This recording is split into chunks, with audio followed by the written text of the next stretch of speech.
আসসালামু আলাইকুম বন্ধুরা, সবাই কেমন আছেন? আমি আছি চট্টগ্রামে রেজদিনী মার্কেট অথবা রিয়াজউদ্দিন মার্কেট। চট্টগ্রামের মানুষরা উচ্চারণ করেন রেজদিনী মার্কেট। হ্যাঁ, বেসিক্যালি এটা Riazuddin market, new market area. তো আজকে ঢাকা থেকে আসছি। আজকে হলো 22 জুলাই 2025। তো আমাদের খাতুনগঞ্জে প্লাস সদরঘাটে, চট্টগ্রামের সদরঘাটে শীতের কাপড় প্লাস গরমেরও কিছু বেল্টেল আসছে। তো এগুলো বুকিং, তারপরে রিজার্ভেশন সব কিছু করার জন্য আসছিলাম।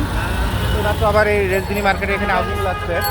তো যাই হোক, এখানে আমার ছোট্ট একটা কাজ ছিল। সারাদিন জার্নি করে এই রোদে গরমের মধ্যে আবার ওই সবগুলা কাজ, খাতুনগঞ্জের কাজ, তারপরে আপনার সদরঘাটের কাজটা, সব কিছু মাঝিরঘাট, এগুলো কাজটা করে আসলাম এখানে রিয়াজউদ্দিন মার্কেটে। এখানে ছোট্ট সামান্য একটু কাজ, সেই কাজটা শেষ করেই বাসায় চলে যাব।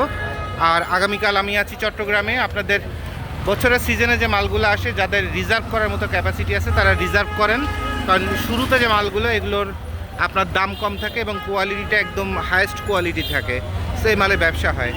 আর প্রতি বছর সব কিছুর দাম বাড়তেছে, রিক্সা ভাড়া থেকে শুরু করে জুতা পালিশ থেকে শুরু করে খাবার, চাল, সব কিছু, কারেন্ট বিল, গ্যাস বিল সব বাড়তেছে। তো মালের দামও বাড়তেছে। এবছর আমি যেটা লক্ষ্য করতেছি যে এবছর মালের দাম প্রায় দ্বিগুণের কাছাকাছি হয়ে যাবে। যাদের ভালো লাগে তারা ব্যবসা করবেন, যাদের ভালো লাগে না তারা ব্যবসা করবেন না। খুব সহজ কথা, কারণ ব্যবসা করতে গেলে আপনি যেমন নেবেন তেমন আপনাকে দিতেও হবে, এটাই হচ্ছে বাস্তবতা। সময়ের সাথে সাথে সব কিছু জিনিসের দাম বাড়বে। আর আমার পিছনে ওই সাইডে যারা গাইটের মাল বিক্রি করেন, অনেকে চিন্তা করেন শুধু শীতকালে বোধহয় মালের ব্যবসা। 12 মাস বিক্রি করছে, সকাল থেকে রাত পর্যন্ত মাল বেচে শেষ করতে পারে না।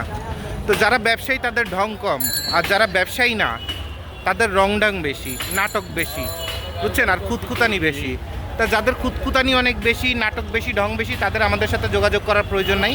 যারা সলিড ব্যবসায়ী, ব্যবসা করতে চান, খাস ব্যবসায়ী, তারা আমাদের সাথে যোগাযোগ করবেন, ঠিক আছে?